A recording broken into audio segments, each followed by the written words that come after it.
Nagsoli muli ng pera sa Bangko Sentral ng Pilipinas ang casino junket operator na si Kim Wong. Aabot sa 38.2 million pesos sa nasabing halaga nito. Ito raw ang pondong inabandona ng isang Gao Shuhua sa kumpanya ni Wong na Eastern Hawaii Leisure at Midas Hotel. Si Gao ang isa sa dalawang dayuhan na nagpasok umano sa bansa ng $81 million na ninakaw sa Bangladesh Bank. Dalawang pekeng 500 peso bill din ang naligaw sa bulto ng mga sinoling pera pero agad itong pinalitan ng abogadong si ni Wong. Una nang nagsoli na higit 4 million pesos si Wong. Tikom naman ang bibig nito sa umano'y pag-iimbestiga ng US Federal Bureau of Investigation sa money laundering scam na kinasasangkutan niya. Itutuloy ngayong araw ang pagdinig ng Senado kaugnay ng $81 million na money laundering at para pag-usapan yan, makakausap natin sa linya ng telepono ang pinuno ng Senate Blue Ribbon Committee na si Senador T.G. Ginggona. Magandang umaga po sa inyo, Senator T.G. Magandang umaga, Martin. Magandang umaga sa lahat ng nakikinig sa TV5 Action sa umaga. Ito po ang inyong kaibigan, T.G. Ginggona. Magandang umaga. Senator TG, ano po ba ang agenda ninyo mamaya? Para linawin pa, para mahanap natin yung iba pang perang pwede pang ibalik sa Bangladesh, yung ninakaw na pera. Ang importante dito, maibalik yung pera para hindi na masira ang reputasyon ng Pilipinas. Ayaw natin, ikaw, ako, at tayong lahat, ayaw natin na ang reputasyon ng Pilipinas na magiging taguan ng pera ng nakaw. So, importante ito. At hindi lang ito importante, Martin, para sa reputasyon ng Pilipinas, importante rin ito para sa ating mga kaibigan, mga kababayan na OFW at kanilang pamilya. Sapagkat kung masira ang reputasyon ng Pilipinas, mahihirapan na, papahirapan na ang mga OFW natin magpadala ng pera sa kanilang minamahal na pamilya dito sa Pilipinas. Kasi lahat ng mga remittance company at mga bangko sa iba-ibang bansa na Filipino companies, pinapasara na dahil daw sa hindi pagpapatupad nitong mga batas tungkol sa laban sa nakaw, tungkol sa laban sa anti-money laundering. Senator TG, sir, magkano na ho ba talaga yung total na isinoling pera? Well, meron po yung unang sinoli, yung $4.6 million, yung unang binalik. Tapos kahapon, yung $38 million. 38 million pesos pala yun.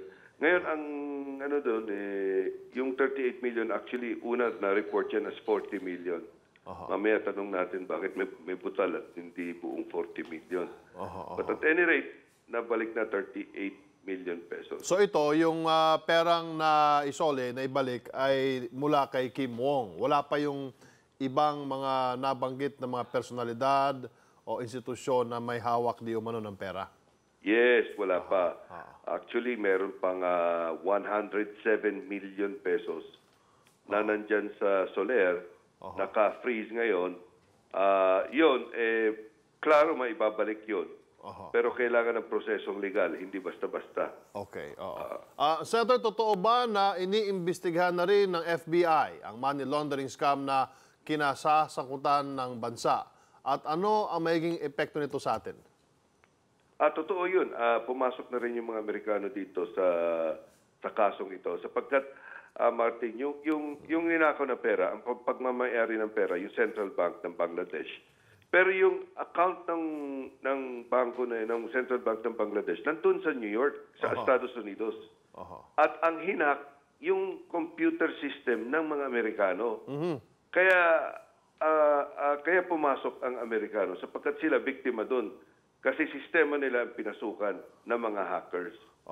Ang epekto niyan, talagang international na yan sa ating international na yan sa pananaw ng mundo. Lahat nakatingin dito. Ang Estados Unidos, ang Bangladesh, at ang buong financial community, lahat-lahat ng mga bansa sa buong mundo nakatingin dito sapagkat napakalaking pagnanakaw nangyari dito at nagtataka sila bakit nakalusot. Yun nga, Senator, parang ang tuon ng pansin ng buong mundo ay Pilipinas sa Senate Blue Ribbon Committee ang nangyari. Pero kung tutusin talaga, hindi ba yung talagang pinakastorya kung paano na-hack yung sistema ng mga Amerikano? Yes, doon nag-uumpisa. Unfortunately, nangyari yon sa New York. At wala tayong doon. Hindi na tayo, wala na sa saklaw ng kapangyarihan ng Senate Blue Ribbon o maski na ng gobyerno ng Pilipinas yun. Nasa mga Amerikano yun. Although syempre, yung ending at saka yung ending ng storya nandito at saka yung mga middlemen sa storya nandito. So, andito rin sila para interviewin kung paano na nga ba nangyari yun. Well, nabanggit nyo na yung ending, yung mga sangkot, middlemen. Sa isang interview po ay sinabi nyo rin na imposibleng walang sindikato na nasa likod nito. Bakit nyo po nasabi ito at ano po naging basehan nyo, Senator? Well, ganito lang yun. Ang talagang ninakaw na peras ay hindi 81 million, 950 million dollars. Hindi pesos, dollars. At 930 million na yan papunta dito sa Pilipinas. So ang hinak doon sa United States, ang biktima, Central Bank. Sa lahat pa naman nanakawan mo, Central Bank ng isang bansa. No? So, imposible na lahat ito gagawin ng isang tao lang.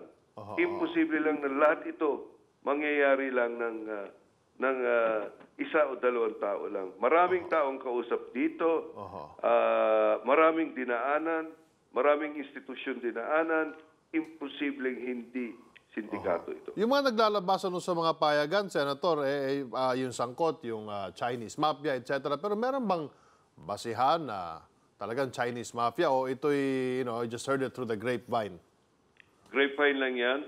Wala pa tayong konkretong at saka by the way, yung 20 million papunta naman sa Sri Lanka. So, hindi lang Pilipinas. Although 930 million papuntang Pilipinas, 20 million papuntang Sri Lanka.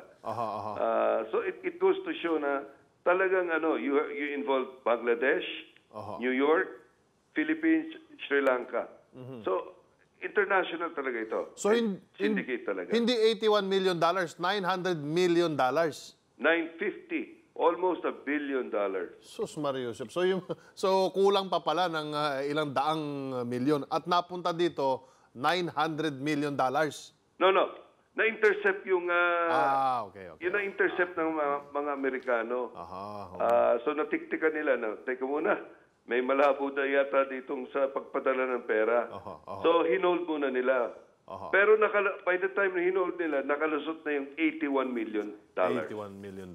Okay, panguling tanong na lang po, Senator TG. May balita na ba doon sa dalawang Chinese national na sinasangkot ni Kim Wong?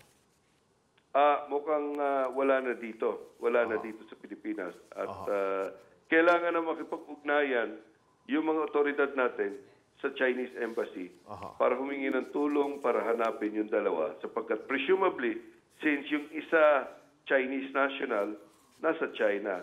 Yung isa naman, Macau resident, well, under the control and jurisdiction din ng China yun. Maraming salamat sa inyong panahon, Senador TG Ginggona. Mabuhay po kayo, sir. Salamat din, Martin. Mabuhay kayong lahat. Be sure to come back. Use 5 everywhere. Copyright 2016.